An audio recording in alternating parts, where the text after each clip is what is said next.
ರೂಪಾಯಿ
ಸಾರ್ವಭೌಮ ಸಮಾಜವಾದಿ ಸರ್ವಧರ್ಮ ಸಮಭಾವದ ಪ್ರಜಾಸತ್ತಾತ್ಮಕ ಗಣರಾಜ್ಯವಾಗಿ ರಚಿಸಲು ಮತ್ತು ಅದರ ಸಮಸ್ತ ನಾಗರಿಕರಿಗೆ ಸಾಮಾಜಿಕ ಆರ್ಥಿಕ ಮತ್ತು ರಾಜಕೀಯ ನ್ಯಾಯ ವಿಚಾರ ಅಭಿವ್ಯಕ್ತಿ ವಿಶ್ವಾಸ ಧರ್ಮಶ್ರದ್ಧೆ ಮತ್ತು ಉಪಾಸನಾ ಸ್ವಾತಂತ್ರ್ಯ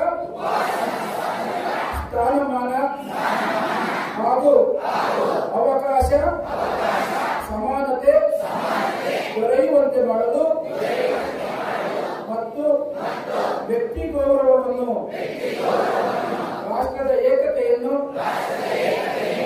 ಹಾಗೂ ಅಖಂಡತೆಯನ್ನು ಸುನಿಶ್ಚಿತಗೊಳಿಸಿ ಅವರಲ್ಲಿ ಮಾತೃಭಾವನೆಯನ್ನು ವೃದ್ಧಿಗೊಳಿಸಲು ಶ್ರದ್ಧಾಪೂರ್ವಕ ಸಂಕಲ್ಪ ಮಾಡಿದವರಾಗಿ ನಮ್ಮ ಸಂವಿಧಾನ ಸಭೆಯಲ್ಲಿ 1949ನೇ ಇಸವಿ ನವೆಂಬರ್ ತಿಂಗಳ 26ನೇ ತಾರೀಖಾದ ಈ ದಿವಸ ಈ ಮೂಲಕ ಈ ಸಂವಿಧಾನವನ್ನು ಅಂಗೀಕರಿಸಿ ಅಧಿನಿಯಮಿಸಿ ಅರ್ಪಿಸಿಕೊಂಡಿದ್ದೇವೆ. ಭಾರತ್ ಮಾತಾ ಕಿ. ನಮ್ಮ ಶಾಸಕ ಮಹೋದಯರಿಗೆ ಅತಿಥಿ ಗಣ್ಯರಿಗೆ ಎಲ್ಲರೂ ಕೂಡ ಹೃದಯಪೂರ್ವಕವಾದಂತಹ ಧನ್ಯವಾದಗಳನ್ನು ಅರ್ಪಿಸ್ತಾ ಇದ್ದೇವೆ. ಜೋರಾದ ಕರತಾಳವನ್ನು ಜೋರಾದ ಚಪ್ಪಾಳೆ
ಹೊಸಕೋಟೆ ತಾಲೂಕಿನ ವಿದ್ಯಾರ್ಥಿಗಳೇ ಸುವರ್ಣಾಕ್ಷರದಲ್ಲಿ ಕಲಿಬೇಕಾದಂತಹ ಒಂದು ದಿನ ಇದೆ.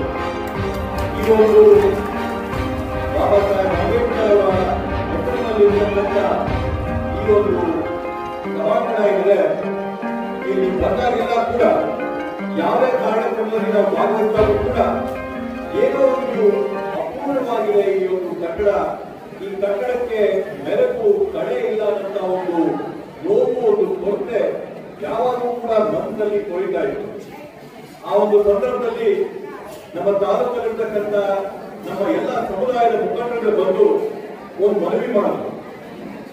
ಈ ಒಂದು ಕಟ್ಟಡಕ್ಕೆ ಬಾಬಾ ಸಾಹೇಬ್ ಅಂಬೇಡ್ಕರ್ ಅವರ ಹೆಸರಿರ್ತಕ್ಕಂಥ ಈ ಒಂದು ಭವನಕ್ಕೆ ಬಾಬಾ ಸಾಹೇಬ್ ಅಂಬೇಡ್ಕರ್ ಅವರ ಒಂದು ಪುಸ್ತಕದಿಂದ ನಾವು ತಂದು ಸ್ಥಾಪನೆ ಮಾಡಿ ನಿರ್ಮಾಣ ಮಾಡಿದ್ರೆ ಆವಾಗ ಈ ಒಂದು ಕಟ್ಟಡಕ್ಕೆ ಕಳೆ ಬರುತ್ತೆ ಅಂತ ಒಂದು ಮನವಿ ಮಾಡಿದಂತ ಒಂದು ಸಂದರ್ಭದಲ್ಲಿ ಅಂದಿನ ಕಾಲದಲ್ಲಿ ನಮ್ಮಲ್ಲಿದ್ದಂತ ಜಿಲ್ಲಾಧಿಕಾರಿಗಳಾದಂತ ಸನ್ಮಾನ್ಯ ಶಿವಶಂಕರ್ ಸರ್ ಅವರನ್ನ ಮನವಿ ಮಾಡಿ ನಗರಸಭೆಯ ಅನುದಾನದಲ್ಲಿ ಸುಮಾರು 5 ಲಕ್ಷ ರೂಪಾಯಿಗಳನ್ನ ಈ ಒಂದು ಬಾಬಾ ಸಾಹೇಬ್ ಅಂಬೇಡ್ಕರ್ ಅವರ ಒಂದು ಸ್ಟ್ಯಾಚ್ಯೂಗೆ ಮೀಸಲಾತಿ ಮಾಡಿ ಅಂತ ಮನವಿ ಮಾಡಿಕೊಂಡಂತ ಸಂದರ್ಭದಲ್ಲಿ ತುರ್ತಾಗಿ ಅವರು ಆದೇಶ ಮಾಡಿ ಬಾಬಾ ಸಾಹೇಬ್ ಅಂಬೇಡ್ಕರ್ ಅವರ ಪುತ್ರಿಗೆ 5 ಲಕ್ಷ ರೂಪಾಯಿ ಅನುದಾನನ ಬಿಡುಗಡೆ ಮಾಡತಕ್ಕಂಥದ್ದನ್ನ ಸನ್ಮಾನ್ಯ ಜಿಲ್ಲಾಧಿಕಾರಿಗಳಂತ ಶಿವಶಂಕರ್ ಸರ್ ನಾವು ನಡೆಸಬೇಕಾಗಿದೆ. ಅದೇ ನಿಟ್ಟಿನಲ್ಲಿ ಈ ರೀತಿಯಾದಂತಹ ಸ್ಟ್ಯಾಚ್ಯೂ, ಈ ಅದ್ಭುತವಾದಂತಹ ಸ್ಟ್ಯಾಚ್ಯೂ ಬರ್ಬೇಕಂತಂದ್ರೆ ನಾವು ಒಂದು ತಾಲೂಕಲ್ಲಿರ್ತಕ್ಕಂಥ ಏನು ನಾವು SC ST ಪರಿಶಿಷ್ಟ ಜಾತಿ, ಪರಿಶಿಷ್ಟ ಪಂಗಡ, ಪರಿಶಿಷ್ಟ ಜಾತಿಯಲ್ಲಿ 104 ಉಪಜಾತಿಗಳಿರ್ತಕ್ಕಂಥ ಎಲ್ಲರೂ ಕೂಡ ವಿಶ್ವಾಸದಲ್ಲಿ ಇರಬಹುದು. ಅವರೆಲ್ಲರ ಜೊತೆ ಚರ್ಚೆ ಮಾಡಿ ಬಾಬಾ ಸಾಹೇಬ್ ಅಂಬೇಡ್ಕರ್ ಅವರ ಸ್ಟ್ಯಾಚ್ಯೂ ಯಾವ ತರ ಇರಬೇಕು ಅಂತ ನಾವು ಆಲೋಚನೆ ಮಾಡಿದಂತ ಸಂದರ್ಭದಲ್ಲಿ ನಮ್ಮ ತಾಲೂಕಿನ ಕಚೇರಿಯಲ್ಲಿ ಈಗಾಗಲೇ ಬಾಬಾ ಸಾಹೇಬ್ ಅಂಬೇಡ್ಕರ್ ಅವರು ನಿಂತಿರಂತ ಒಂದು ಪುಸ್ತಕ ಈಗಾಗಲೇ ಇದೆ. ಭವನದಲ್ಲಿ ಬಾಬಾ ಸಾಹೇಬ್ ಅಂಬೇಡ್ಕರ್ ಅವರು ಸಂವಿಧಾನ ಬರೀತಾ ಇರ್ತಕ್ಕಂಥ ಕುರ್ಚಿ ಮೇಲೆ ಕೂತು ಸಂವಿಧಾನ ಬರೀತಾ ಇರ್ತಕ್ಕಂಥ ಒಂದು ಪುತ್ರಿಯ ಬೇಕು ಅಂತ ಒಂದು ಮನವಿ ಮಾಡಿದಾಗ ಆ ಒಂದು ಪುತ್ರಿನ ಇವತ್ತು ಹೇಳ್ತೀನಿ, ಏನು ನಗರಸಭೆ ಅನುದಾನದಲ್ಲಿ ಬಂದಿರತಕ್ಕಂಥ 5 ಲಕ್ಷ ರೂಪಾಯಿಯಲ್ಲಿ ಯಾವುದೇ ಕಾರಣಕ್ಕೂ ಅದನ್ನ ಮುಗಿಸಕ್ಕೆ ಸಾಧ್ಯ ಆಗ್ತಾ ಇರಲಿಲ್ಲ. ನಮ್ಮಲ್ಲಿರ್ತಕ್ಕಂಥ ನಮ್ಮ ಎಲ್ಲ ಕಾರ್ಯಕರ್ತರು, ಮುಖಂಡರು, ಹಿರಿಯರು, ಸಮುದಾಯದ ಎಲ್ಲ ಸದಸ್ಯರು, ವಿಶೇಷವಾಗಿ ಸುಬ್ಬಣ್ಣವರ ಒಂದು ಕಾಳಜಿಯಿಂದ ಬಹುಶಃ ನಾನಾದ್ರೂ ಭಾವಿಸ್ತೀನಿ ಆ ಒಂದು ಪುತ್ರಿ ಇವತ್ತು ಅಲ್ಲಿ ನಿಂತಿರ್ಬೇಕಾದ್ರೆ 5 ಲಕ್ಷ ರೂಪಾಯಿ ಎಲ್ಲ 15-20 ಲಕ್ಷ ರೂಪಾಯಿ ಖರ್ಚಾಗಿದೆ. ಆ 15-20 ರೂಪಾಯಿ ಖರ್ಚಿಗೆ ಸರ್ಕಾರದ ಅನುದಾನಕ್ಕೆ ಕಾಯ್ದೆ ಜೋಬಿಂದ ಕಾಸು ಹಾಕಿ ನಾವು ಮಾತ್ರ ಕೊಟ್ಟಿದ್ವಿ. ಏನು ಗಣರಾಜ್ಯೋತ್ಸವ ಇದೆ, ಗಣರಾಜ್ಯೋತ್ಸವದ ಒಳಗೆ ಆ ಒಂದು ಪುತ್ರಿನ ನಾವು ನಿರ್ಮಾಣ ಮಾಡಿಕೊಡ್ತೀವಿ ಅಂತ ಮಾತು ಕೊಟ್ಟಿದ್ವಿ. ನಾಳೆ 24ನೇ ತಾರೀಕು ಗಣರಾಜ್ಯೋತ್ಸವ, ಇವತ್ತು 25ನೇ ತಾರೀಕು ಬಾಬಾ ಸಾಹೇಬ್ ಇವತ್ತು ಲೋಕಾರ್ಪಣೆ ಮಾಡುವಂತ ಒಂದು ಕೆಲಸ ಮಾಡಿದೀವಿ ಅಂತಂದ್ರೆ ನಾವೆಲ್ಲರೂ ಕೂಡ ಇವತ್ತು ನೆನೆಸ್ಕೋಬೇಕಾದ್ರೆ ನಮ್ಮ ಸಂವಿಧಾನ ಶಿಲ್ಪಿ ಯಾರು ಪಾಠ ಮಾಡಿರುವ ಸಿದ್ದರಾಜ್ ಸರ್, ಸಂವಿಧಾನ ಶಿಲ್ಪಿ ಯಾರು ಜೋರಾಗಿರ್ಬೇಕು. ಸಂವಿಧಾನ ಶಿಲ್ಪಿ ಯಾರು? ಡಾಕ್ಟರ್ BR ಅಂಬೇಡ್ಕರ್ ಅವರು ಸಂವಿಧಾನ ಶಿಲ್ಪಿಗಳಾಗಿರ್ತಕ್ಕಂಥವರು. ಇವತ್ತು ನಮ್ಗೆ ನಿಮ್ಗೆ ಎಲ್ಲರಿಗೂ ವಿದ್ಯಾಭ್ಯಾಸ ಸಿಕ್ಕಿದೆ ಅಂತಂದ್ರೆ, ನಮ್ಗೆ ನಿಮ್ಗೆ ಈ ಪ್ರಜಾಪ್ರಭುತ್ವದಲ್ಲಿ ಅವಕಾಶಗಳು ಸಿಕ್ಕಿದೆ ಅಂದ್ರೆ ಯಾರಿಂದ ಸಿಕ್ಕಿದೆ?